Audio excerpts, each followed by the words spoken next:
welcome to the Orient Outlook podcast, sponsored by Carol Langley Florists with myself, Steve Nussbaum. As always, I'm joined by my good friend, my South Down chum, the bearded legend, the one and only, the daddy-o. It's Mr. Paul Levy. Thank you very much indeed. Hello everyone, welcome back. This is episode number 411, and thanks to everyone, as always, who tuned into last week's show. This week, special guest joining us, waiting to speak to us now, is Jonathan Glass from the Jewish supporters group Meshuggahs, and we've also got a roundup of the last 7 days, and this is, after Jonathan, this is about as cheery as it gets, because obviously we're out of 2 cups now, and we're going to review both of those games. But before we get into any of that, we always start with a word from our podcast sponsor. We certainly do. So the podcast is sponsored by Carol Langley Florists. They're based in Chingford and have served the borough of Waltham Forest and the surrounding area for over the last 70 years. They've got a fantastic team of florists, can do anything that you need, from bespoke wedding events, family funeral tributes, birthdays, anniversaries, bar mitzvahs, circumcisions, you name it, they will do it for you. And it gets better. They offer all O's fans and staff 15% off, which is a great saving for any cost that you have. So you can get in touch with the team by giving them a call on 0208 529 4130. You can go find them on their website, www.carollangley.co.uk, or you can find the team on social media. They can be found on Instagram at Carol Langley Florists, on Twitter at Carol Langley E4, or on Facebook at Carol Langley Florists. Just a disclaimer, they don't do circumcisions. They just Not cut yet, flowers. but that's a great idea. They just cut flowers. Speak to your local rabbi if that is what you're looking to do. Anyway, moving on now, segueing into our special guest waiting to speak to us now. Jonathan, welcome to the Orient Outlook podcast. I guess we'll start at the beginning, really. Tell us about yourself. How did you come to support the O's? Where do you sit? Tell us a bit more about you. Lovely. Thanks, guys, and thank you very much for having me here on behalf of Meshuggahs. So I grew up with a Spurs supporting father, an Arsenal supporting stepfather and stepbrother who were mad fans, had season tickets, now for generations. And my best friend was also a Spurs fan. And then I went to the local Jewish school, Wilford Jewish Primary, and I was about 7 or 8 years old. And a mate there said, do you want to come to a match at Orient? And of course, I'd never been to a football match before. I said, that's great, cleared it with my parents. And what I didn't realise, but quickly found out, was that this mate's dad was a guy called Alan Levine. And Alan was a vice president for over 30 years at Orient. He was also chairman of the vice presidents. He was secretary. He used to do all the seating plan for the VP's box. And his wife even did the catering. So my luck, the very first match I go to, I've got hospitality as well. So that was my first game. Didn't really think that much about it. Can't even remember who the match was. And then my second game was, I had an older cousin who was 10 or 11 years older than me. And he said, do you want to come to an Orient match? So thanks very much. And that was also fun. The funny thing about him now, he's now a rabbi in Manchester. So we go for the sublime to the ridiculous. And then when it really kicked off for me was mid-teens. I was at Ilford County High, and mates of mine started to go to Orient matches. And this was now 1980-82. It was still a fairly rough era. I was a small Jewish boy with a Jewish mother who was worried about his kid going to football. And Orient was the safe option. Lived in Gants Hill, quick 15-minute tube through to Leighton, quick walk down to and that was all fine. And when I got there, I began to realise that actually a lot of my friends from my Jewish youth group, who were a year, 2 years, 3 years older than me, were also there. And so suddenly we had quite a big gang of us who would go along to matches. And one of the advantages of having older mates at things like football is that they learn to drive long before you do. So you begin to go to away games as well. And, the Wrexham playoff final was one I remember very well. Wolves, when we were the top 2 in League One at the time, which was one of those games where as a football fan you pray that you lose so that you get out with your life, and no one wants those experiences. And then some of the people, the school friends particularly, began to drop off. The older mates, including Eddie, who was one of my co-founders of Meshuggahs, kept going. And so that carried on through to, I suppose, like a lot of people, got married, Orient weren't doing so well, began to wane, didn't really go for a while. And then I had 2 sons. And this is another funny little story. We were walking around, we bought a new house that was being built on a small development, and we were walking around to see the house. And my kids were in Orient kits, so they were about 6 and 4. And we walked past this guy, and this guy stopped us and said, you don't see many of those round here. And lo and behold, for the last 15 years, we have sat next to each other at Orient. We're best friends now. We live opposite each other. he brings his son, I bring one of my sons, the older one gave up on football a while ago, and the four of us sit together in the West Stand with some other people now that we know. And it's just been a great, and I think as a father-son bonding thing, and you see this a lot, not just at Orient, hopefully, though, I never had that with my father. He didn't. I went to one Spurs match with him, which I can still remember because it was a one-off. So I'm hoping that when my son is my age and he's carrying on with his kids, it will just carry on through. Amazing. Lovely memories there, Jonathan. What are your thoughts on this season then? I would say this time last week we were pretty positive and how quickly a week can change the Orient dynamic. So what are your thoughts on this season so far? I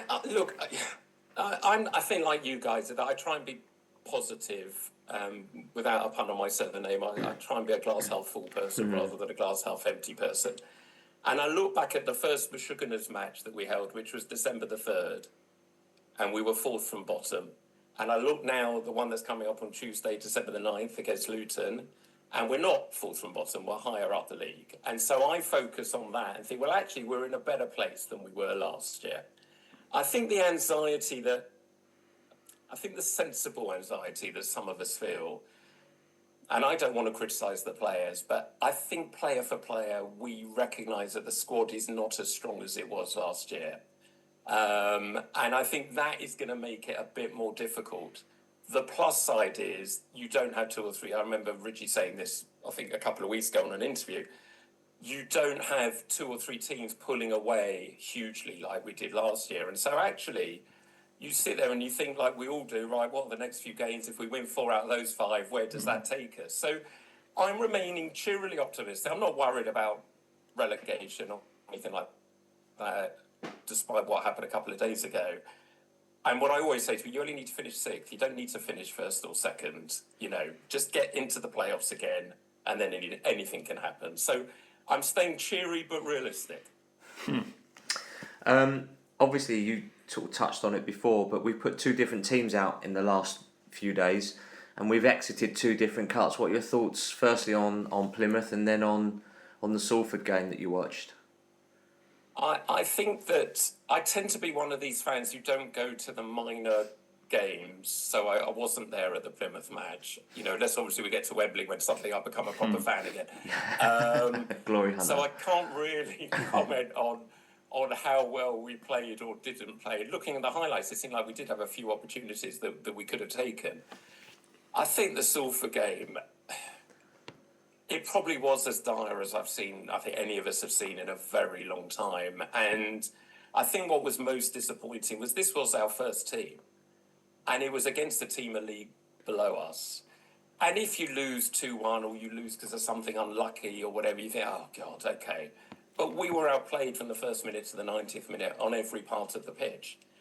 And I think, and I understood again Richie's point of why he didn't go over to the fans. He just needed to cool down for a second in the tunnel, because I completely get that. It was just, really it was quite humiliating for us as Orient fans, I think, to watch that performance. And what I'm hoping is that, the Luton match sees us kick on again. And they are beatable, as we know, so... Yeah, fingers crossed for that one. So you're obviously on here to kind of talk about the Meshuggahs. So let's get a bit of a background on it. Tell us about kind of the Meshuggahs and I guess the how and the why the group was set up. Yeah, so 2 or 3 years ago, I saw an article in the Jewish Chronicle that said that Watford had set up, I think, what was then the first Jewish supporters group. And actually, it had a contact email address as well. And I cut it out from the paper and it sat on my desk for quite a while. And then I emailed 3 times. I don't know what this says about me or Watford, but I didn't get a reply from anyone. But it kept ticking away in my head. And I began to notice on the supporters boards, the Facebook pages, etc., there were quite a lot of people there who seemed to have Jewish names. And I began to make a note of them. And it was beginning to build up. And then I said to my friend Eddie, I said, I'm thinking of setting up a supporters group. What do you think? And he said, well, I've been thinking exactly the same thing. And so the 2 of us, who've been friends on and off for 55 years now, were joined by Daniel Gold, who people will know, and Stephen Phillips, who thankfully we have Stephen because he's the only tech guy who can do the sort of communications and emails and whatever that we need. And we got together and we just said, okay, what do we want to do from this? And I think our overwhelming thing was, we want this to be a fun group. We don't want there to be any politics involved. We want this to be, in the modern vernacular, a safe space for Jewish supporters to come along, meet some new friends, have some events that they're going to feel comfortable coming to. I want to talk about the club, actually, because since we have formed, other clubs have followed now. I'm not saying because of us, but I do think the impact that the Orient leadership team have had, I don't think they've realised the knock-on effect. Fulham, QPR, Chelsea, Liverpool, Man United, Man City, Arsenal, Spurs. What's the difference between Orient and those teams? We have had overwhelming support from day one when we sent an email saying we're thinking of doing this. The bigger the club, the harder it is. And you think these clubs like Spurs or Arsenal, with lots and lots of Man United, lots and lots of Jewish fans, have found it really, really difficult. We have had contact with Mark Devlin, with Neil, with April, with Louisiana, etc., all the time. They have been hugely supportive. And what that has meant is that we, as ambassadors for the club, are doing everything possible to get more and more Jewish supporters to come along, either as their primary club, but if not their primary club, like with me, it started off as my second club, as their second club. And so what happened was, Orient broke the mould. We were the very first club to hold a match in partnership with the Jewish Supporters Group. So that was Bristol Rovers last year. As I said before, we were fourth from bottom. For those who remember the match, we were 3 up at half-time. And we had been given by the club 100 tickets, free tickets, to give away to Jewish schools and Jewish youth groups and synagogues and charities, etc. Obviously, having to warn them, we're fourth from bottom. It's a Tuesday night. I don't know what this is going to be like. And I'm getting message after message coming in to me in the stand and then in the hospitality area saying, what's going on? It's 3 up. You're playing brilliantly. All the goals were where the free seats were on the east stand, right in the corner. And so there was a real buzz created. And I remember saying to the club before and on some of the other supporters things we've been to, look, just keep giving us free tickets. Someone's smiling on us and we'll keep going. And so the only other real event we had last year, we had a Hanukkah party. And we had James Masters, who is a journalist, and he interviewed Ada. And for people who don't know, Ada is a Jewish boy, went to JFS, the main Jewish school in London, the biggest one, been around for about 100 years now. Probably the only professional Jewish groundsman in the country. And of course, as we all know, he is Mr. Orient. He's been with the club so long, so he had lots of tales to tell. And it was great fun having him. And so we've got the game against Luton this Tuesday. We've given out a whole load of tickets again. The other thing I should say to thank the club, when we launched with the Bristol Rovers match, they gave us free hospitality, which meant we could invite VIPs along. So we had Lord John Mann, who is the guy involved with setting up all the Jewish groups and is involved politically. We had people from the Board of Deputies. We had people from Maccabi, who people who won't know is the main Jewish sports organisation, not just in this country, but worldwide. So again, the club were absolutely brilliant. We've got the Luton match coming up. Hopefully we'll do well again. And then Thursday week, we have our next Hanukkah party. And this time we've got Dave Victor coming along to be interviewed, not to do the interviewing, because Dave, again, as we all know, knows everything about Orient. And so there'll be what we did last year. We'll have donuts, which for those people who aren't Jewish is the traditional food for Hanukkah. We'll light the Hanukkah, which is the big candlestick that we light for 8 days through the festival, sing a couple of songs, and people will just have, hopefully, a really nice evening. And I think you say, why do we want to do it? I think that we wanted to find an avenue to push Orient out there to get more people. And I think we wanted to make the point for people who didn't know just how strong the Jewish involvement is with Orient.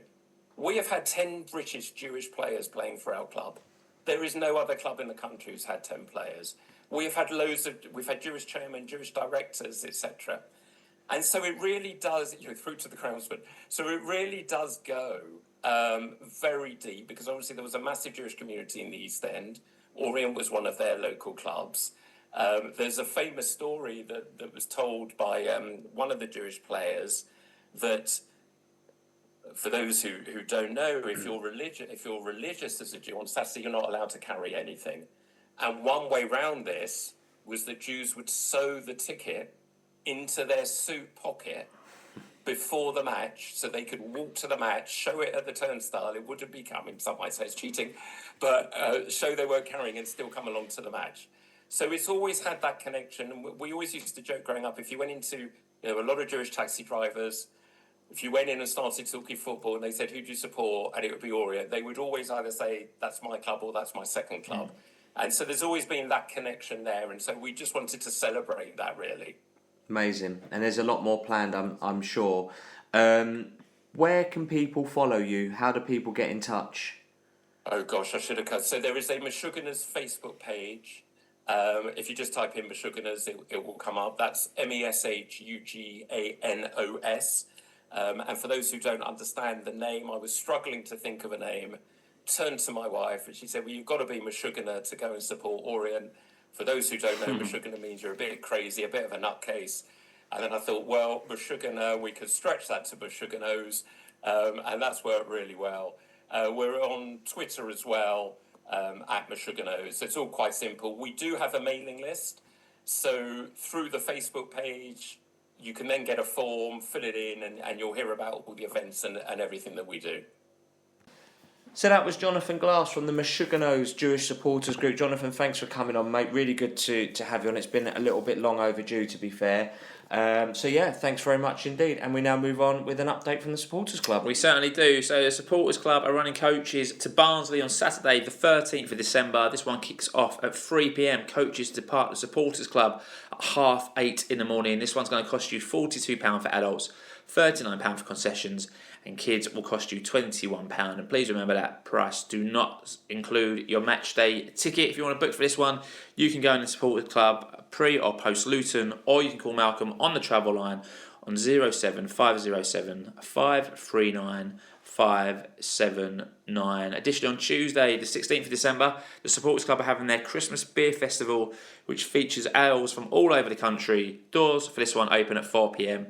Entry is free to everyone, members and non-members, and there are free mince pies as usual. Certain to be a great night, so well done to the Supporters Club on another fantastic year and festive cheer. Indeed. A couple of pieces of AOB this week. Obviously, this week Spotify have been sending out their usual end-of-year wrapped statistics. So thanks to everyone who's tagged us in their Spotify wrap. We are really thrilled that we are. I mean, I'm not even top 5%. I think I'm top 20% maybe of listens. But thank you to those that dedicate their week around, listening to us and their journeys, or however, wherever you listen to us. We are grateful. It is really nice to see the amount of hours that people are listening. It really kind of indicates the work that we put in, the effort we go in, the amount of hours that people have listened. So thank you for tagging us. If you haven't done so yet, it's still not too late.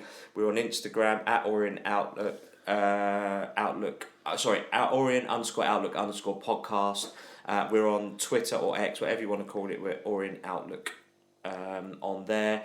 Search for us on Facebook as well. Tag us in on Facebook. We're Orient Outlook Podcast. Yeah, some listeners, they've listened to over 4,500 minutes of the Outlook this year. Good, thank you. Absolute kudos to each and every one of you. It's massively appreciated. Also, this week, we wanted to mention this is a time of year where it is okay to not be okay. Lots of challenging times at the moment. So remember, if you feel in the need of help and you want to talk to someone, get your message out there. I guess making contact is the first step. If you need to contact us, please do so. Our DMs are always open, or contact whoever you need to contact. Very important message at this time of year. Yeah, you're not alone. Never, ever alone. The Orient family are here to support you in whatever way they can be, even if it's just an ear to sit and listen to before a game, after a game, on the end of a phone. It is okay to not be okay.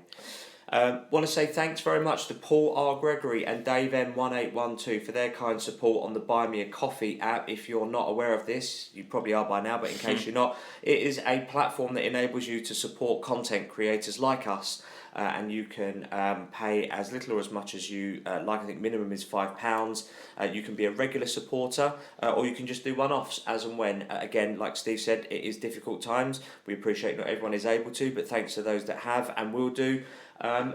Support is greatly appreciated. All right, let's go with the week that was then down at the O's. We're going to start with Happy Monday, the 1st of December. This is as happy as this one's going to get. The League One team of the week was dominated by O's players. 4 in the League One team of the week, with Michael Craig, Azim Abdullahi, Aaron Connolly and Charlie Wellens all being included following the previous weekend's win over Burton Albion. No surprises there. Last week's podcast was very positive. We were all buzzing. Fantastic performance. 4 amazing goals. Clean sheet. We were all loving life, and all those players deserved to be in that team of the week. Yeah, and what a difference a week makes. How you go from having top 4 players and then like bottom 2. Anyway, at 5 o'clock on Monday the 1st of December, the club announced that Zach Obiero had signed a new contract, keeping him at the O's until 2028. Zach said, "My goal is to become established in our first team. I'm doing everything I can to make that happen. I trust the gaffer and the staff here. They have a great record of improving players. They're constantly giving me advice to help me improve." Richie Wellens went on to say he's still a very young player who needs to learn the unseen sides of the game. But if he carries on progressing and taking the information on board that we give him, there is no doubt in my mind that he can achieve his potential and become a big part of our team. Bearded Legenda, what your views on that one, of the news of Zach signing a new contract? I'm a big fan of Zach Obiero, have been for quite some time, and I think that the kind of one of the best ways is that he's obviously got to be playing. He's made 5 appearances this season. He played against Huddersfield in the first game of the season, followed that up a week later with the home defeat to Wickham, played in the Villa under-21 game, and then last week's 4-0 game to Burton. So I know he's had an injury, but in order to get that experience, he needs to be playing regular football. And I think at this time of the season, where you're bringing in under-21 players from other academies, I think it's a bit wasted on him. He's then missing out on the opportunity to be on the bench, to get 10 minutes here, 20 minutes there, and build him up so that he can get up to speed with it. Look, don't get me wrong, that's Rich's area of expertise. That's just my view and opinion. Otherwise, I think he was about to go out on loan before he got injured in the Villa game, which is terrible and unfortunate. Maybe it was before that, because the Villa game was in October, but I think he was about to go out maybe in the Wickham game. Anyway, he needs to be playing more. Agree. Yeah, I mean, good news. I think everyone we've spoken to at the club, whenever we say who's the best in training, who you're most excited about, the answer is always Zach Obiero. And nicest guy. When we've seen him, he's done all right on the pitch. Yeah. Hopefully, he can kick on now after this one. I imagine what the club will be looking to get him out onto a League Two club. On loan in the January transfer window. We will find out. Casey Adams out of LOFC gave us a tweet when that news was announced, saying great news for the O's. He's so talented, but he needs more game time to help his development. Would have been good for him to go out on loan to a League Two side, but given the El Mizuni injury, I can't see that happening. I mean, that's a fair shout. Yeah, it's a fair shout. Rich Denham said, "I love Zach. Pointless signing a new deal if he won't get the opportunities. And judging by his time with Richie, he won't get the opportunities regardless of what Richie says in interviews and on podcasts." I mean, 2028, I mean, that's a decent contract. I mean, that's a 2.5 year deal, right? So he's got a decent chance and a decent time span to get that. Even if he goes on loan to the end next season, he's still got another 2 years to make up. So club have obviously got faith in him and obviously aware of his potential. Doe Lewis, and I won't lie, I'd have put money on him leaving the club. Yeah. But obviously delighted that he hasn't. Hopefully he can stay fit and get a chance and thrive. This caught me by surprise massively. I probably should have said that. I expected him to be leaving in the January transfer window on a permanent deal as well, much like Jayden Sweeney, who left us in the summer, because his contract wasn't renewed. I expected the same. Yeah, all right. Good news there. Let's move on into Huey Tuesday, the 2nd of December. There was no news during the day, so time to go to our main event, which was Plymouth Argyle at home in the Virtue Trophy. Yeah, team lined up at Simpkin in goal, Craig, Beckles, Chinedu and Daramola at the back, with Obiero and Morehouse in the middle, with Karoma, DJ and Archibald, Theo Archibald that is, ahead of them. We're playing behind Alfie Lloyd. Subs for this one, Cahill, Simpson, Claire White, Wellens, Hanbury and Perkins. Yeah, so that lineup meant there were 9 changes for the O's from the team, who beat Burton Albion 4-0 the previous weekend. I think we discussed this, didn't we, on the last podcast, where Richie said he'd make 11 changes. So not quite the 11 that he made. All players who we thought might feature. I thought Craig wouldn't feature and Beckles, but we had a discussion last week saying we haven't really got any other centre backs, so Simpson would feature or Beckles would feature.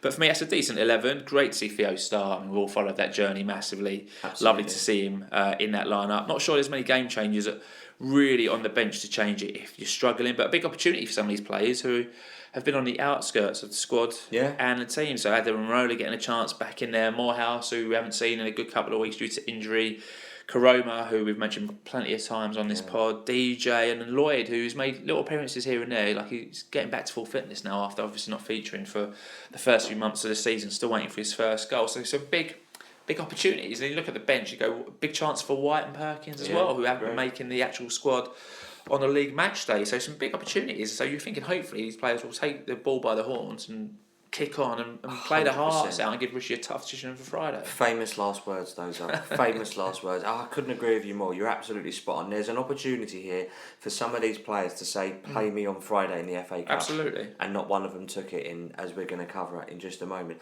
Good to see Zeko Biero getting his start just after he signs his contract. Good to see Theo Archibald making his home debut as well after many, many days, months and weeks.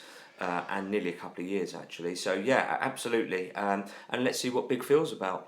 Absolutely. We've been plenty of people have been saying, we're short at the back. Let's see what the big lad's got. So yeah, interesting. We had a few tweets that came in. A couple of them are as follows. Orient Sphincter said, the central midfield is not physical, but what can you do? Still think going forward we can do some serious damage. Also good for Josh Karoma to get the gig on the left. Hasn't played there much due to Ollie and Connolly. It's his optimum position as opposed to being on the right. Let's hope he takes his chance as the ability is there. Yeah, good point. Good tweet there. Orient Fried C said, for this cup, that's a good team, but for me, it's all about Theo. Yeah, absolutely right. So the match kicked off with both teams looking to progress in the Virtu trophies. The O's were looking to continue their good run of form against the Plymouth Argyle side, who are really under pressure, sitting 23rd in League One. Tom Cleverley again lost this weekend, still in a job. They made changes, not as many as Orient. I think it's probably worth mentioning that Tolaj, their kind of main striker, was included in their team because he was sent off in the last game, meaning that he would be able to feature in the next game. Good time for him to get minutes. Yeah, probably worked against us.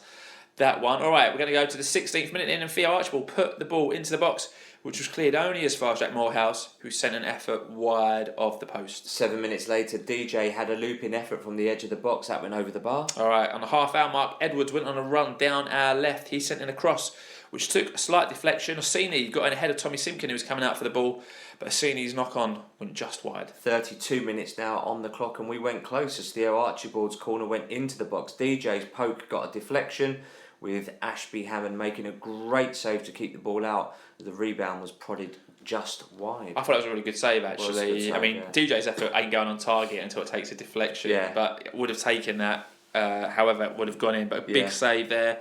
Wasn't meant to be. In the 39th minute, Josh Karoma picked up a yellow card. And there was a minute of additional time that was played out. Really nothing else happened. So the first half came to an end.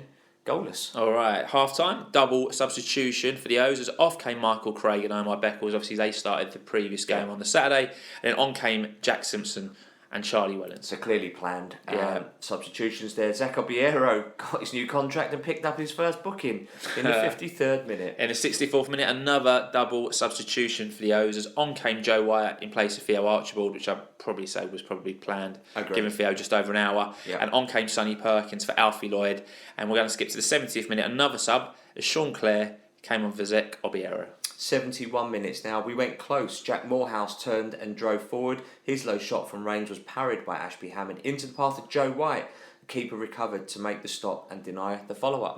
Thought White was going to score that, really. Ashby Hammond does fairly well, but I think White thought he was going to score that, as did I. From the resulting corner, though, Joe White, again, he had a goal-bound effort. It was blocked on its way towards goal. 87 minutes now, closing in on the 90th. Charlie Wellens' corner was met by Sonny Perkins at the back post, but his effort found the outside netting. That was a shame, that. All right, 89th minute in, a let-off for the O's. Jack Simpson's weak header back to Simkin wasn't strong enough. Tolaj was in. He pounced. He lofted the ball over the keeper, but Phil Chinedu was there, running back, and was able to clear the ball off the line for a corner. I think Phil done very well there, to He be did fair. unbelievably well to clear that off the line and keep us in the game. But on this point, as you're obviously guessing and gathering from this, if you haven't seen it, they're on the ascendancy here. They're peppering us now, and we're significantly on the back foot. He did very well there. That should not be underestimated. 5 minutes of added time went up on the board, and in the first minute, Tommy Simpkin made a save to deny Mitchell with his legs after he met a cross at the back post. Good save there from Simpkin, to be fair. Obviously, XO Alex Mitchell as well, getting his head onto the ball, almost scoring. And just when you thought this one was going to go straight to penalties, right? No extra time in this, no replay, straight to penalties it would have gone. Yeah. Plymouth won the game in the 4th additional minute after Sorinola got away on the right. He put a cross in, a complete defensive woo-wah mix-up, whatever you want to call it. So the ball hit Joe White's heel. White completely loses sight of the ball like a dog with a bone, or without a bone, shall we say. The ball came out to Tolaj, skillfully backheels it, gets some good power and pace on it. I think you're being generous by saying skillfully. I think that was pure luck. Oh, he definitely goes for it. He definitely meant it. From his point, skill.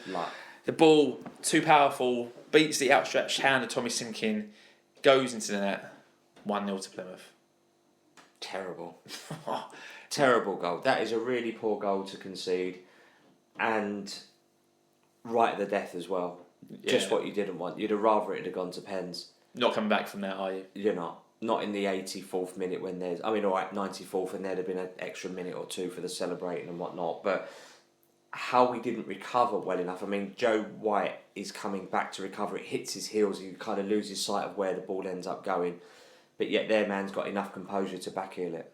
Yeah, very poor from all aspects of the defence. And with no further action to talk about, the referee brought the tie to a close as we exited the competition in the second round after winning all our group games quite straightforwardly as well. And obviously, Richie's spoken about his desire to do well in this competition. Obviously, at the moment as it stands, at this point we're still in the cup.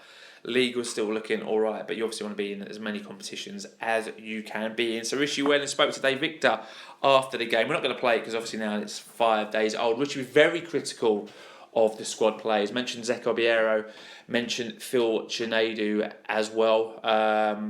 So disappointing there. I mean, I think it's probably fair to say those players didn't take the opportunities, but would you say those two were worse than anyone else? Probably not from what I've seen. I wasn't at the match, but nothing to suggest that they were any worse than anyone else who we've seen. So strong words from Richie Welland and a disappointing night all round. I think it's harsh of Richie to name them. I think it's really unfair and unkind to mention those two in particular, because he does say the supporters want to see X and Y in the squad. There you go, that's what they're like. But you're not comparing like apples and apples here, in a sense that you've just dropped these two young lads who you say need development into a squad just because the supporters want to see them, and yet they sink or swim, and in this situation they sunk. And that's just it, and that's okay, and that's everyone's seen it, so now everyone can go home. That's not fair, because you talk about 15 players that we've signed in the summer. You talk about the need to time to bed in, to get to know each other, and yet here you go with two players at the beginning, at the start of their footballing career and their journey. You drop them into a team of 9 other players who they've not really played with before, and expect them to do what? To be like Lionel Messi all of a sudden. It doesn't work like that. I thought that was a really unkind and unfair comparison, and to name those two in particular, I thought was uncalled for. Yeah, two young players as well, right? So it's not exactly going to help their confidence and 100%. development within that. Yeah, that's a good point. 100%. Why would you name them? Why would you? Because you've got experienced pros out there that you really wouldn't. You like we said, you ought to expect them to be banging on Richie's door saying, "I need to be in that squad in the FA Cup on Friday night. You need to play me. I can't not be. I need to keep this spot." But not one of them did, really. Not one of them did. It was a poor goal to concede, and none of them did themselves any favours there. And actually, it makes us look like our second 11 is so weak and poor. We've recruited poorly, and most of them probably, to be quite blunt, need shipping out because they're not good. I still, with all due respect, don't understand why we signed Sonny Perkins. I still don't understand why we've got DJ on a long-term contract. He looks poor. Maybe there's ability in there, but he's been with us long enough now. We're not seeing it. Two names, shouldn't really be picking on individuals, but it's at that point now where made summer signings, we're now near Christmas. We're nearing halfway point of the season. When does that hockey curve? When does that kick in? And yet you want to drop Obiero and Chineda and go, well, there you go, fans. You've seen them all now. I was right. You was wrong. Bosh, they're not good enough. They're not ready yet. Don't agree with that at all. I think that was unkind. All right, fair play for you. Yeah, I mean, short and sweet for me. A hammer blow for such a late goal. I felt like this one was a free hit, ultimately, because we had the big game coming up on Friday, which everyone was more focused about. It's the Virtue Trophy. Plymouth put out a slightly stronger team than us. Less changes, more established players. But like you, some big opportunities. I don't think any one of those players probably gave Richie any kind of selection headache, ultimately, which is a shame. And yeah, it's just another opportunity to go to Wembley that passes by for another season, ultimately. It's disappointing on that one. Quite a few views that come in. We're going to mention a few that came in. The occasional one started it off and said, we've given Obrera a new contract. I don't think one of those players starting to get anywhere near our first team. Pills Doman said, considering we played with 2 passengers this evening, we contributed virtually nothing. It was a bad result. Honestly, in my opinion, Giacomi and Karoma need to take a long, hard look at themselves. All right, Orient boy said, so Plymouth have lost 7 of their last 8, letting in numerous goals, but had more desire and attacking intent than us. Too many players are not worthy of wearing our shirt and need to be shipped out in January. Squad players won't trouble our first 11. Exactly right. The Tipping Tim said, not exactly packed with positives, but personally I'd love another season with Morehouse. I think he'll be the right player when he irons out the silly stuff. Ditto Obiero, but we've got him anyway. Crime to Courtroom said, I thought Morehouse and White played really well. Morehouse really makes things happen when he's driving forward. Chinedu was another bright light as well. Overall, a fairly solid performance, but shame we didn't take our chances. Paul S. Christian said, lacked creativity tonight. Would have preferred to see Wellens come on higher up the pitch, not at right back. Lloyd didn't have any service and Perkins just looked lost. Morehouse was very tidy on the ball though, diabolical defending towards the end, lost it. Scott G 1991-2019 said Simpkins' decision making is a huge concern. Made one great save, but he is still miles off it. DJ and Perkins are a waste of a wage. Karoma desperately needs to take a game by the scruff of the net and make something happen. What's happened with Josh Karoma? Started the season off really Fire. and has then gone downhill. Don't understand what is going on. Really He's quickly. has played in the Championship in recent time, and yet here we are, not even getting in the squad of a League One side. Confidence and motivation looked shot from Josh. Agree. But it hadn't when he first joined us. Agree. And that was only 3 months ago. Yeah. Like, beginning of December. Massive changes in demeanour. Matty LOFC Evans gets the final word this week. Says B team versus their A team, and it took a last minute winner to send them through. If we get injuries to our main 11, we don't have the quality to come in to make a difference, and hopefully on Friday we don't suffer the same fate as tonight. All right. What a prophetical comment that was. So thanks for all your tweets after and during the Plymouth game. Prediction League, we only had one correct prediction for this one, as at South, Stand O got 3 points with his correct prediction, and a top of the table roundup will come later in the episode. So let's move on then to Wednesday the 3rd of December. The under-21s were in action. They were away at Watford in the Premier League Cup, with the hosts taking the lead inside the first minute, with teams going in at the break. Watford leading 1-0. All right, second half saw the Youngos equalised in the 75th minute through Abdi Mohammed, which looked like being enough to get a draw, but Watford retook the lead in the 98th minute with just 1 minute left to play, as they won the game in the end 2-1. Massively unlucky there to the Youngos. Massive shame there, unlucky guys. Thursday the 4th of December at 5 o'clock, another contract announcement, as Ollie O'Neill was confirmed that he'd signed an extension also until the summer of 2028. Ollie went on to say, I'm delighted to have signed a new deal with the club, and I really admire the club's mindset and ambitions. It's great that they align with my personal goals.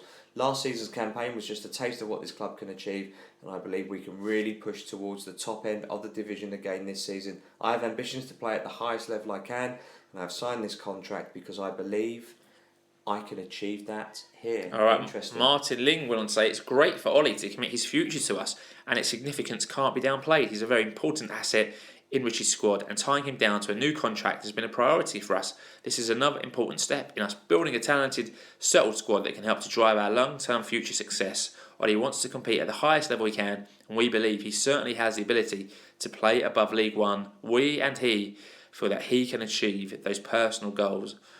With us, Bidder Legende, your thoughts when you saw that news? Yeah, I thought it was brilliant. Brilliant signing, and I think your comment last week about him being the unsung hero him being back in the squad and our upturn in form coinciding with him, I think that all kind of aligned really, really well. So yeah, good to get our young talented players tied down to longer term contracts now. It means the turnover in the summer will be even less now that we're not looking for an Ollie O'Neill replacement. Yeah, fantastic news. I think we had this discussion last week about what a big impact he's made. He can play on the left and the right, big player.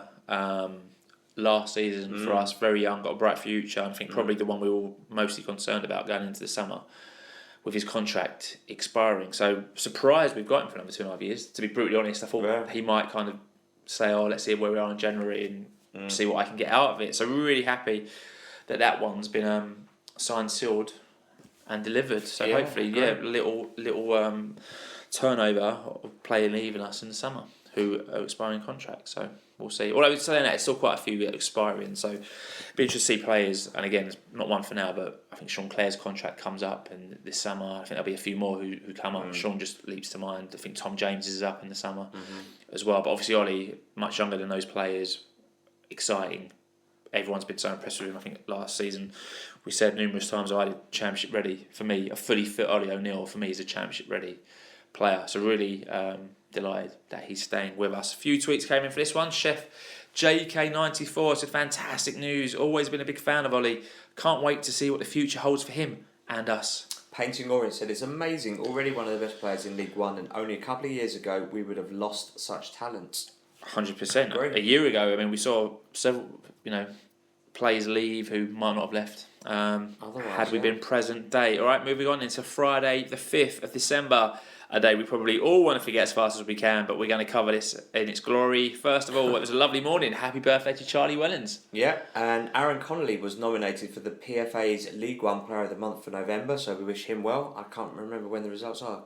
That's all public votes. So if you haven't gone and voted, you can find it on the PFA's website. You can find it on the PFA's Twitter profile as well. We've retweeted it, so go and give Aaron Connolly a vote if you haven't done so already. This next piece of news has probably flown under the radar a little bit, but the club published its financial statements for the 24-25 season. We're going to just give you two main headlines. There's a really good article on the club's website, but for the most part, the biggest headlines really are the O's took 9.4 million in revenue last season. That was up from 7.7 million in 23-24, predominantly driven by the club's cup progression in both the FA Cup and the Virtue Trophy, and the club's playoff run. I mean, that's an awful lot of money, 9.4 million brought into the club at League One. However, the club's operating loss went up year on year from 3.7 million in 23-24 to 4.6 million last season. A 4.6 million loss driven by the increase in the club's playing budget, which increased last season by 30%, and we know this season it's gone up again by about 30%. So and probably expect similar results. There's going to be no cup runs, 2 cup runs that we're not going to be in. Maybe a playoff. Let's see.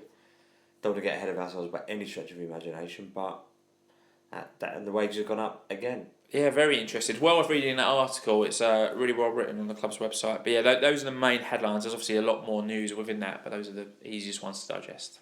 The main event of the day was obviously Salford City away. Can we stop recording now? In the FA Cup. Just fast forward the next 20 minutes, it would be fine. Before the game, as always, we run a Twitter poll and see how you get on. Think we'll get on in this game. 8% went for a draw, 20% went for a loss, and 72%. We only had went for a win. We only had 94 votes on this, so it wasn't a great shorter time span, wasn't it? Shorter time span and a bit. Because it was played on the Friday, not our normal timing. Forgot to do it for a Twitter poll. All right, the team was announced at 6:30, wasn't it? We all had our watches set for 6:15. We got kept waiting by the rules of the FA Cup, I presume. The team was announced 6:30 with Cahill in goal, Craig Beckles, Happy, Simpson, your back 4, Abdoulaye Clare, Ollie O'Neill, Wellens, Connolly and Ballard made up the starting 11. And for the FA Cup, you can have 9 subs. So we had Simkin, Adam Arola, Mitchell, who we come back to shortly in a minute, Backinson, Morehouse, DJ, Archibald, Karoma and Lloyd on the bench. That meant the O's were unchanged from the team who had won 4-0 at Burton Albion the week before. And with 9 substitutes, it meant a few more players were included in the matchday squad. Your thoughts when you saw that? I think we said it last week. I knew he wasn't going to change that 11 if they were all fit and all well. So when I saw that, No surprises for me. Obviously, 9 players on the bench, but you look at the players who weren't on the bench originally, like your Joe Whites, Obiero, who wouldn't have been on the bench had Mitchell not got injured. Yeah. Chinado as well, who featured. So obviously there's no centre back No. on the bench there. Obviously you've got Simpson, who's not really a left back but was playing there but done well in his last game. And again, no Perkins. So kind of really tells you kind of where he is in the pecking order. I mean, if you're Perkins, you look at that going, well, DJ's in ahead of me. DJ, it's out for him and DJ really, isn't it? Ultimately, he's not going to force Archibald, Corona or Lloyd out. No. So yeah, I guess the omissions on the bench probably speak louder than the ones who were probably included. You? Yeah, I mean, pretty much as I expected, although I thought Teo might start at left back over Jack Simpson. 1 or 2 game changes on the bench, but like you said, not really like the strongest, is it? But the starting 11 should be good enough to do a job. Oh, I think when you saw that, you were like, right, we hammered Burton Albion last week. Salford not in the greatest of form. They won the previous weekend against Crawley 4-3, but I think they'd lost like the 3 or 4 games before that. So they weren't coming into this on the best of form as well. They took a massive beating in midweek in their Virtue Trophy game. They made a lot of changes. I think they lost like 7-2 to someone. They got absolutely annihilated by someone. Rotherham. So, I mean, you're going into this one, everyone was pretty confident. They got a decent manager for the level, Carl Robinson, who we know, who Richie knows. Obviously, it's well documented that Richie managed Salford City during COVID, led them to glory in the Virtue Trophy or whatever it's called back in the days. When he was there, although he said he didn't really feel like a connection to the club because there was no fans watching games when he was there. So I guess it had a few little storylines intertwined with it, but I wasn't really that worried going into it. Obviously, there's always the opportunity of a cup upset, but I think coming off the back of our result last Saturday and seeing that squad, I think we were like, there's no reason we're ready to go head to head with them. I agree. James O'Hagan said it was the strongest lineup and bench that we could field, though we are still scarily thin on the ground for centre backs and centre mids. We need to go for it, and I'm hopeful, but could be a potential banana peel for us. Oh, James saw it early. Dazzy C 1970 said, of course Richie wasn't going to change the team that beat Burton, but good to see Mitchell and Backinson back in the squad. Come on, you O's. Phil VZ1 said, makes sense, surely good enough to get the win tonight. Kid Sampson O said 9 subs, and none of them are Sonny Perkins.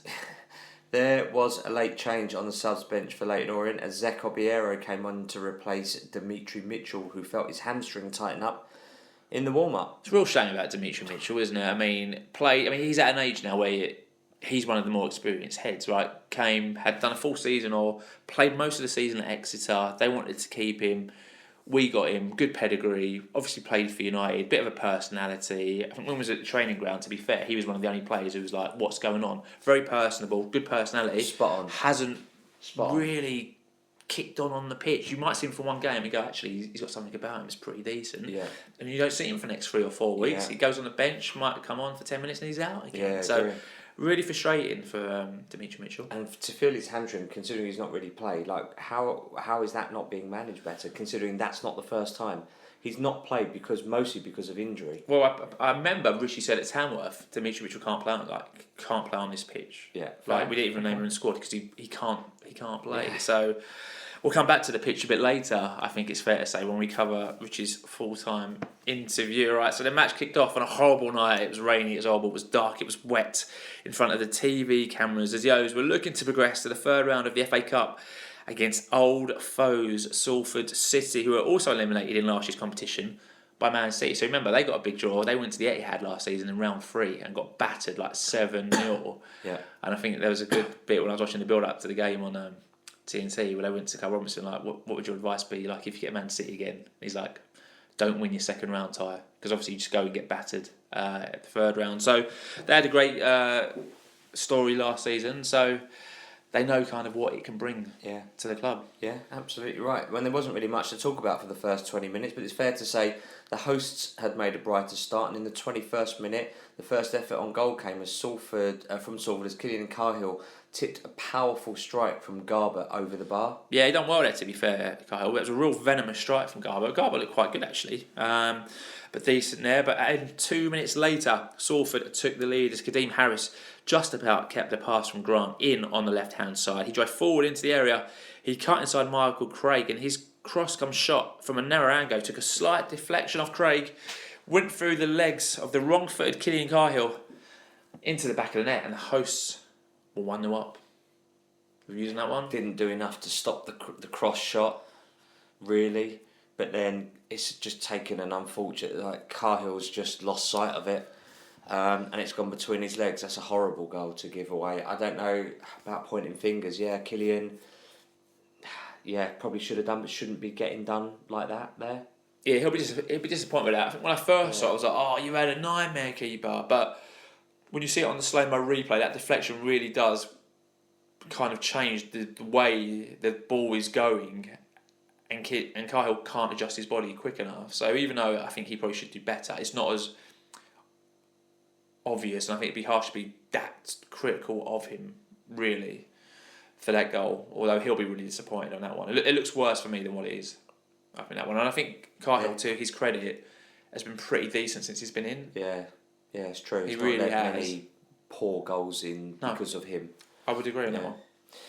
Aaron Connolly had an effort blocked on the 29th minute as Noga got in the way after Aaron was teed up by Don Ballard, and in the 38th minute the latter also had an effort blocked by the home defence. They were defending well, actually. Whenever we were getting a certain goal, it's just bodies and heads or legs just in front of them blocking the efforts before it could even get to goal. Yeah. That was completely what they're doing. 1 minute of additional time was played.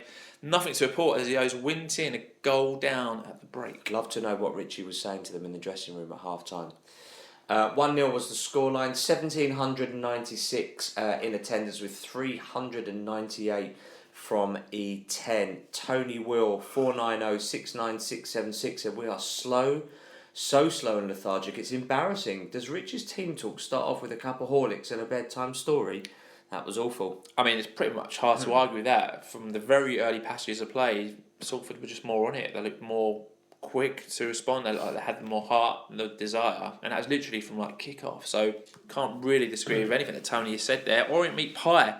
So glad these lads were rested on Tuesday. Otherwise, we'd have been forced to watch some lacklustre performance where we're second to every ball and generally outplayed. I think you've been very sarcastic there, but I did like the tweet nonetheless. Yeah, it was a great tweet, Andy. Thanks, mate. The second half kicked off.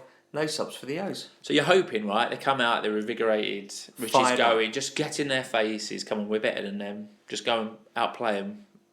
Play like you can, and we'll win this game. And that's what we were hoping for. Didn't see it. 53rd minute, Sean Clare picked up a booking for foul on Cisse. 54 minutes on the clock now. Ollie Turton dragged a long-range strike wide for the hosts. All right, 59th minute. Richie had seen enough. He made a double sub as Tyreek Backinson and Alfie Lloyd came on, and off went Ollie O'Neill and Michael Craig. Just on the hour mark now, and Tyreek was straight into action. His effort was comfortably saved by Young. And a minute later, the hosts doubled their lead as Azim Abdullah was dispossessed by Harris. He drove forward down our right, got the ball to Unmai, who put a cross into the back post, which found the way to Callum Cisse. He and Ngoga played it between themselves before Casey walloped a shot across goal, which was deflected in by Unmai into the far corner of the net. And it's 2-0 to Salford. And at that point, the alarm bells are ringing because we don't look very good. No. And now they've got a 2-goal lead, and it's all them. And it's a deserved 2-0 lead. It's not even like they've just been battered for the entire second half, broke away and scored a goal. It was coming. You could sense it, and completely deserved. Yeah, and you know what? The only thing I would say, the only credit I'd give there is that although Azim was at fault for that, he lost it. He did work really hard to try and get back and close that player down. So I rate him for that, but he shouldn't have lost it in the first place. Yeah, agree. So with it all to do with 67th minute in, a sub for the O's. Josh Coroma came on in place of Azim Abdullah. 73 minutes on the clock, and Alfie Lloyd sent an effort over the bar from the edge of the box, and 2 minutes later Aaron Connolly had an effort off target as we were looking to get back in the game. All right, we're going to go now to the 80th minute, and on came Teo Adamarola for Omar Beckles. And in the 87th minute, having had more chances to extend their lead, Salford made it 3. Connolly was dispossessed by Cisse just inside the Salford half. He drove forward, ball came to Grant, whose shot was saved by Cahill originally, back into the path of Grant, who nudged the ball to Fabio Barini, whose initial shot was blocked by Simpson, but the ball came back to him as he passed the ball into the net to get Salford's third of the evening. At this point, I mean, things are just going from bad to worse. I mean, that was the proverbial candle on the cake. When I was watching it, when Barini came on, the commentator went, Fabio Barini, blah, blah, blah, Chelsea, Liverpool, Sunderland, blah, blah, blah, wherever else he's been, has never scored an FA Cup goal. And I Yeah, thought, now you've done it. Orient are in town, don't worry, we'll help him now out there. you've done it. We'll I think help him. every Orient fan watching that on TV would have just sighed a huge when the commentator said that. He didn't do anything, to be fair, apart from finish. But I mean, that really was just awful goal to concede. Just got done on the counter. I mean, they look so fast on the counter. We look so slow. Like we've been playing like for about 180 minutes, let alone like 80 minutes at that point. We just looked done. We looked so slow. At that point, you're thinking, just blow the full-time whistle. Let's just get out of here. Just lick our wounds and get out of here. All right, 6 minutes of additional time went up on the board. Josh Koroma had a penalty appeal turned down as he looked to be pulled back in the box. But things went from bad to even worse for the O's in the 91st minute. Salford got a fourth as a simple long clearance from the back for the hosts. So Unmire get ahead of Jack Simpson, Dan Happy. He ran forward, finished past Cahill to make it 4-0. And if your tellies weren't turned off at that point, they probably would have been after that. You know, that's basic stuff. That in my son's under-8s game today, the thing that we were telling him was about being goal side. That's what we're teaching about positional play at the moment. That's basic. Like Richie does it, mentions it in his post-match that they were ahead of their man in their half. They're not, with all due respect to Dan Happy and Jack Simpson, they're not the fastest players on the pitch by any stretch of the imagination. But yet they were ahead of their man who was still in his half. What are we doing? How are we not doing basics there? We're so busy watching the game, so busy ball watching. They just go long and their quick, rapid little man, off he goes and finishes. Good finish. Took it well. Cahill not at fault there, but it's just like, so they're just... It's very frustrating. It's really frustrating now because that is just, like you said, the candle on the cake of a poor night. Really poor night. A night where lots of fans have travelled a very long way and with no further action to talk about. A truly miserable evening for the O's was brought to an end as the referee blew the full-time whistle as we exited the FA Cup, losing 4-0 with Richie Wellens heading straight down the tunnel with some players clapping the travelling support. Not many, but some, leaving most O's fans watching on TV stunned as to what they had just seen. Well, it's what it's all about. Cup upsets, lower league beating bigger, higher leagues. That's what it's all about. Oh, if you didn't know who was in what league, you'd go Salford to the League One team or into the League Two team. Wouldn't even be close if you didn't know who was where. Even if you just love watching an underdog victory, that was there for you. I mean, that wasn't even an underdog.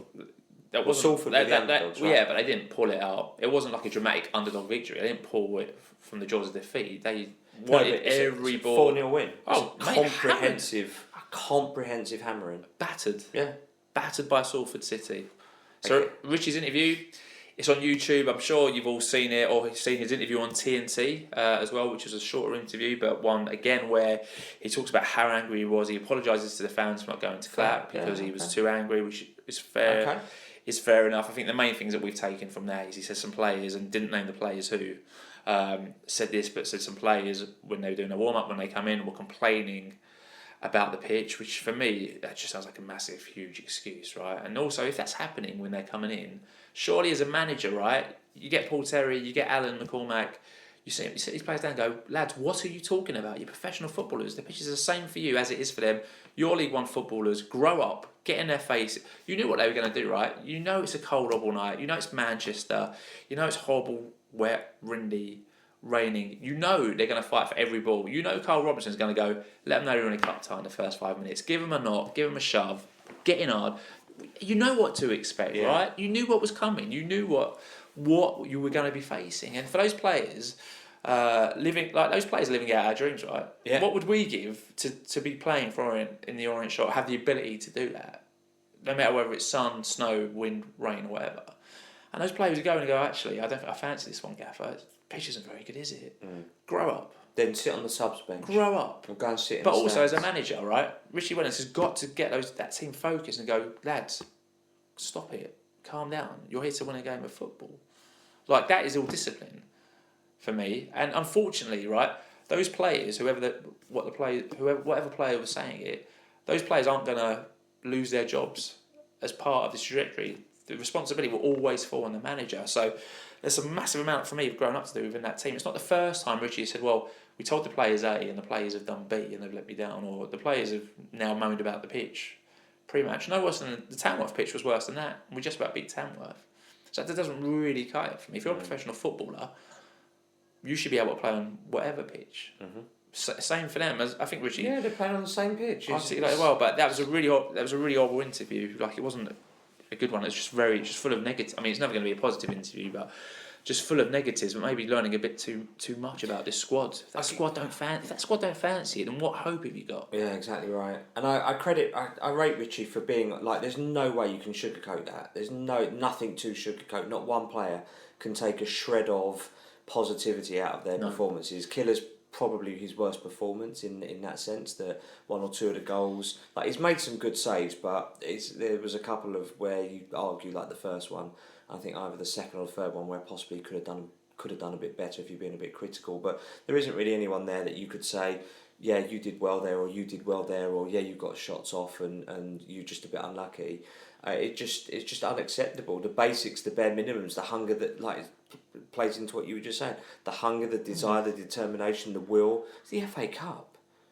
And like you say, you're living out most people's dreams. This is your job, to play football, not to critique the pitch. You're not suddenly like experts in that, or you just like sport because we've got a Dessay pitch at Orient, because Burton's pitch was good last week and you didn't play on Tuesday night, so therefore you're fresh and you know, don't fancy it because it's wet and cold in Manchester. It's nonsense. It's absolute nonsense. The goals were a joke. The results were a joke. And they just better step up for the rest of the season. Otherwise, like, quite frankly, just move them all on. He also mentioned, so to get off, like, he mentioned again about training maybe not being as intense and maybe the result going to their heads. I mean, it's not the first time he said something like that as well. And again, but Richie the management team have to manage that. If they can feel that creeping in after beating Burton, they have to manage that and go, guys, you need to keep focused. Because if there's a lack of focus, right, we only see what we see on the pitch within 90 minutes and hear what Richie's got to say, maybe a pre-interview or a post-interview. But if Richie went into that going, their training hasn't been that intense because they've come off the back thinking they're Bertie, big balls, whatever, from winning that game 4-0, then they come in moaning about the pitch after their warm-up. What other way was it ever going to go? Like, within the confines of their room, of the squad and the management team. I agree. And obviously we can only kind of see it as we hear it, but shocking. Yeah, I agree. Shocking performance. The only thing I would just finish off by saying is that, like, I'm fed up with these huge inconsistencies now, you know, in the performances. I get that the squad was big and the turnover was big in the summer, but that was 4 months ago now. They've spent hundreds of hours together. They've trained for months, weeks and months together now. We should be seeing more consistent performances by now. The fact that we're not is perhaps telling me that either there's something wrong, like something in that squad and the management I include in part of that, there's something wrong there, something's not right, or we've just got a lot of dead wood. Maybe it's a bit of both, maybe it's one or the other. I don't know, not close enough to know. They all seem to be, the players seem to be all bonded, all getting on well. You know, you see stuff on social media, they go out socially together and they mix together, and that's great. I love that, I'm on board with that. Culture's very, very big, especially when you're talking about human performance.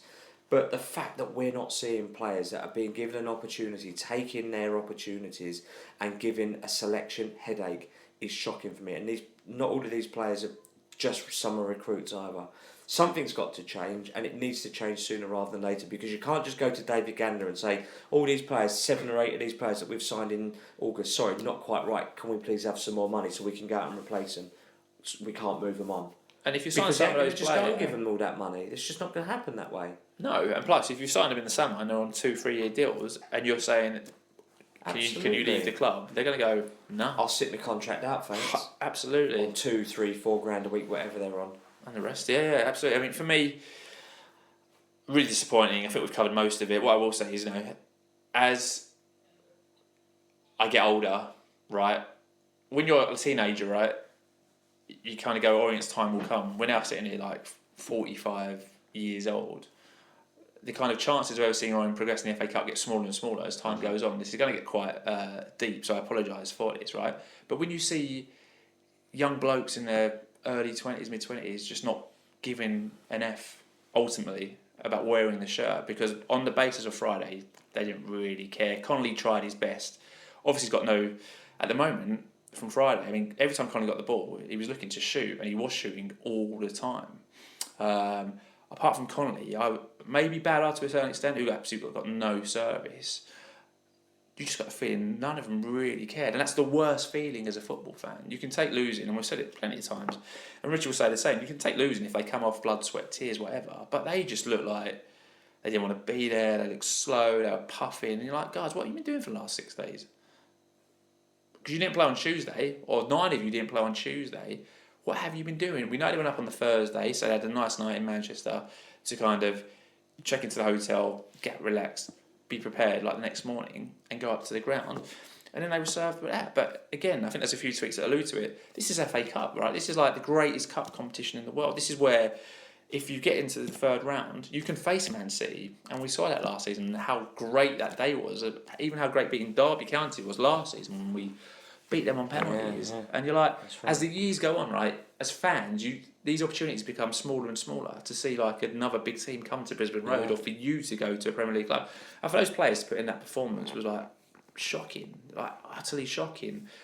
And I said it last week to say you can't get too carried away with the highs and you can't get too carried away with the lows, right? So I can't sit here and contradict myself after saying that last week. But I will say, when they play like that, there's nowhere really you can go. There's not really a positive spin you can put on that to sugarcoat it. They were all poor. And if they were moaning about the pitch, then that screams of that's probably the most concerning thing, like the ill discipline that's setting in. I mean, we're getting used to Orient conceding 4 goals now. It's not the first time this season. Wickham, Cardiff, probably a few others that I've forgotten about, but we seem to ship goals for fun. And that is a League Two attack. Like, they looked great, right? And give credit where it's due. Cisse and Maya were brilliant, but we made them look like pure Brazil against like against part-time teams. Like, that really looked like a Premier League team against a National League team at points. We were just so off it.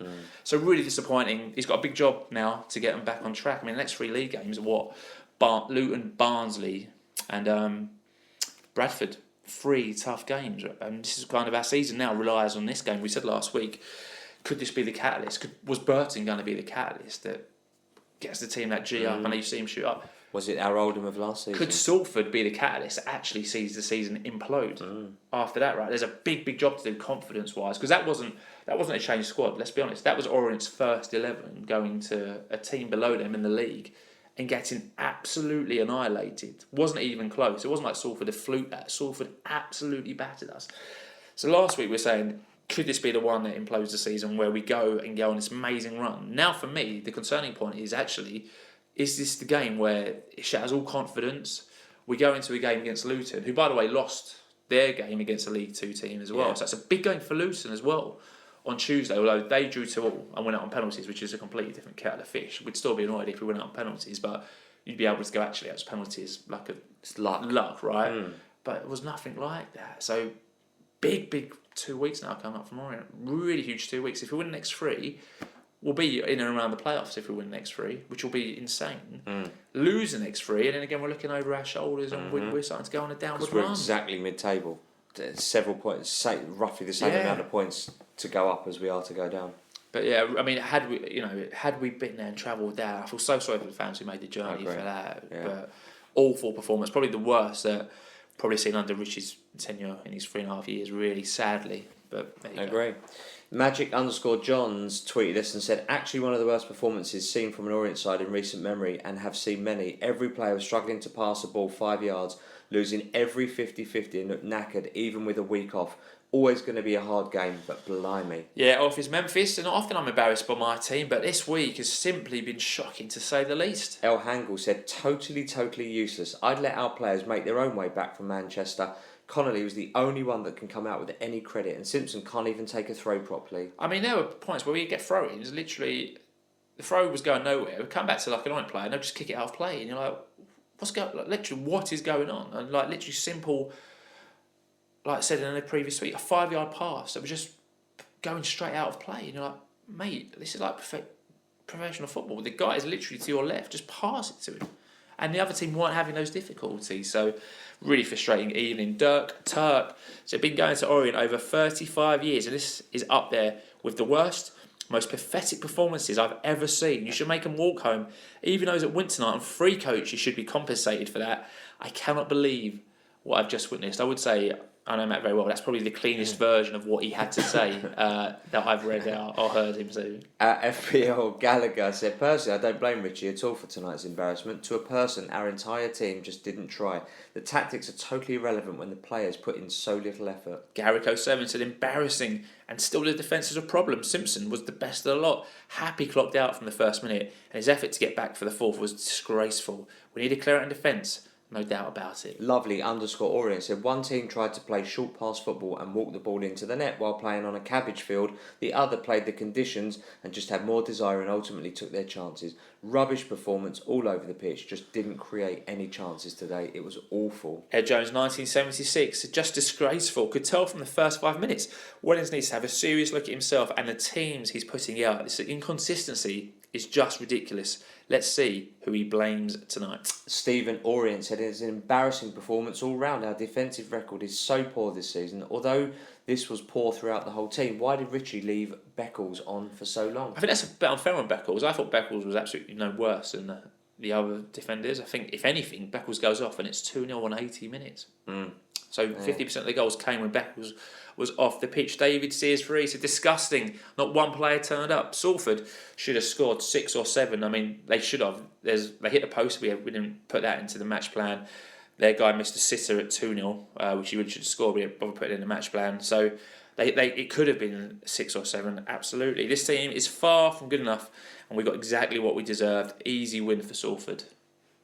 Chat Layton said, a disgraceful result. Apparently the worst defeat in the second round that we have had. But regardless of that, bad defences send teams down. I know fans don't want to hear that, but it's true. T-Mac returns, so I try to be a glass half full. However, the reality is more of a glass empty season so far. Shambles across the board more times than not, and I'm not sure this is sustainable. Orient_Ed, very passionate here. I'm absolutely disgusted from each of them. They were a disgrace. No fight, no passion, and no heart. That's all we ask, but got none of that tonight. Great tweet there from Ed. Vince Howard, 73. Maybe I shouldn't say this, but I'm glad we've lost. A decent cup run would probably make the club think that we can manage with the shambles of a defence and midfield for the remainder of the season. So tactical there from Vince. Tactical thought there. Paul Red Rum said, absolute rubbish from start to finish. That midfield will win nothing. What does Morehouse have to do to get a game? At least he plays forward passes, and Obiero only gets on the subs bench because Snowflake Mitchell calls in sick. Ian Hutchinson 08 said, disgusting keeps coming up quite a lot. No passion, pride, or any kind of quality. Can't help but feel Richie is slowly losing the players with his negative micromanagement from the sideline. Salford look like the League One side. Cue the post-match, we must do better. Orion_36 said, how do we go from the performance last week to the one we've served up tonight? No doubt Richie will be angry, as angry as us tonight. That was atrocious. But credit to Salford, though, they were up for it from minute one. Great point from Phil, though. How do you go from last week to this? Exactly. How do you? Speechless. The inconsistency is killing us. Speechless on that one. Sean Slater, LOFC, said consistently inconsistent. Yes. To be fair, Spurs won, right? So we'll give him his credit. Sean Slater, THFC, consistently inconsistent. No result is a given in football, regardless of opponents, and 110% effort is required at all times. I think too many thought this would be a case of just show up and the result would be a given. Dave M1812 said, absolutely pathetic. Connolly and Ballard worked hard but with no support. Nobody else actually contributed.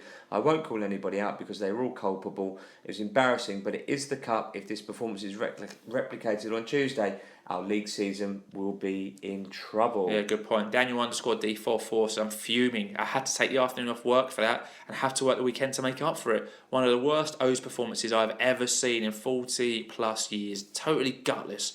Midfield non-existent. We were second best in every part of the pitch.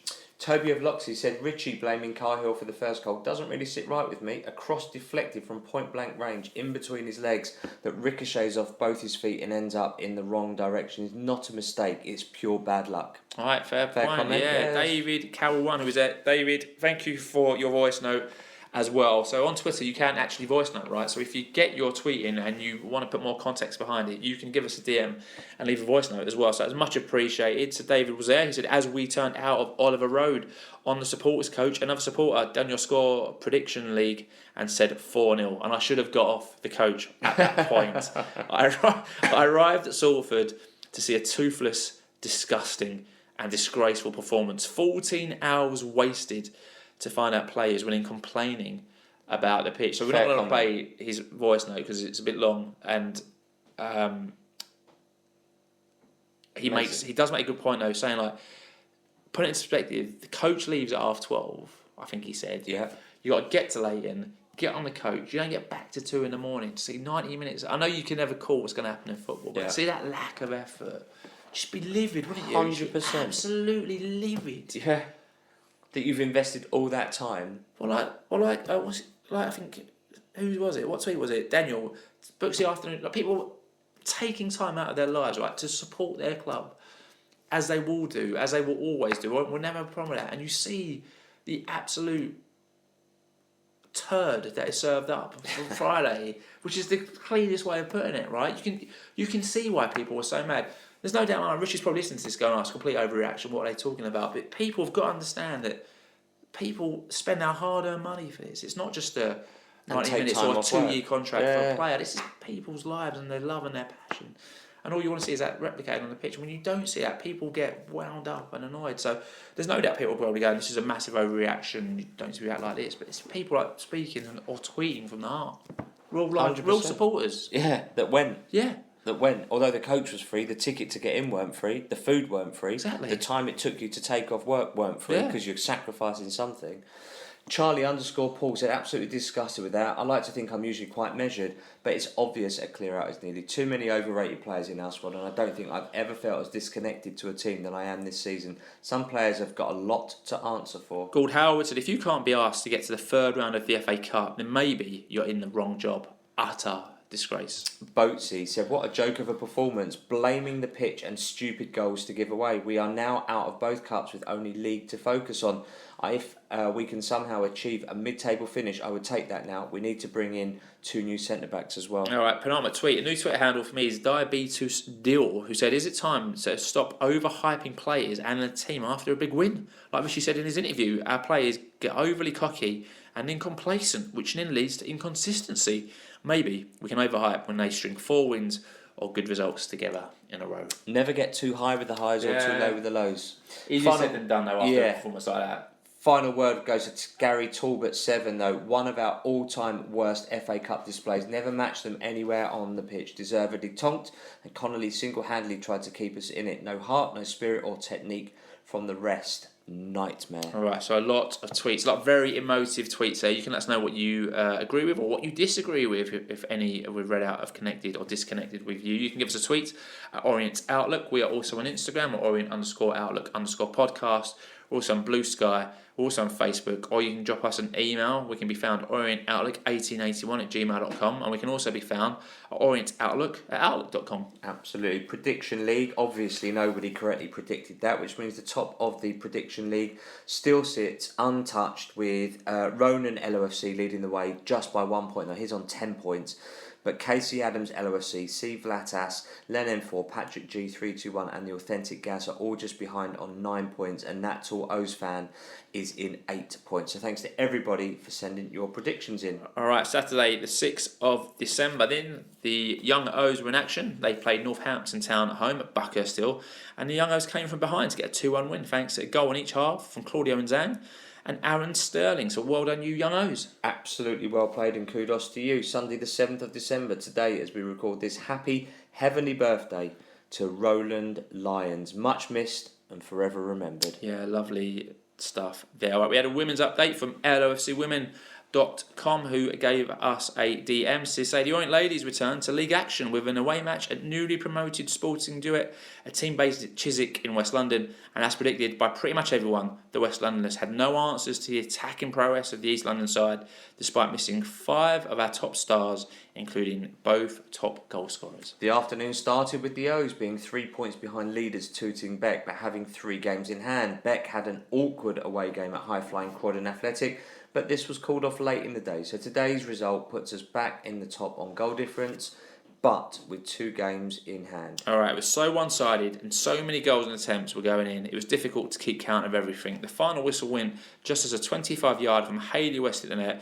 We reckon goals from Victoria Kiskis, Esme Lancaster, Georgia Griffin, 2 each from Hayley West and Vicky Frank, plus 7 goals from star of the show Poppy Binding gave the O's a 14-1 win. A special mention for Eva Carvalho, who made her return to the team after a lengthy spell on the injury list. She got her first 45-minute stint and looked good doing it. Welcome back, Eva. Wow, well done. Next week it's the turn of AFC Croydon to host the Glorious O's, and let's hope for drier weather. It was at Croydon that today's game against Tooting Bec was called off. And as always, all the latest news from the fans of Orient Women's Football can be found at lofcwomen.com. So thank you for that. Yeah, that's nice to end on a positive for the week. Absolutely. All right, so 1 hour, 19 minutes, 51 seconds. That wrap this bad boy up on Fantasy Football Premier League. Sam Patterson leads the way. He is top of the Orient Outlook podcast Premier Fantasy Football League, 938 points, ahead of Nicholas Kraft, who's in second place on 930 points. I'm doing all right in this one,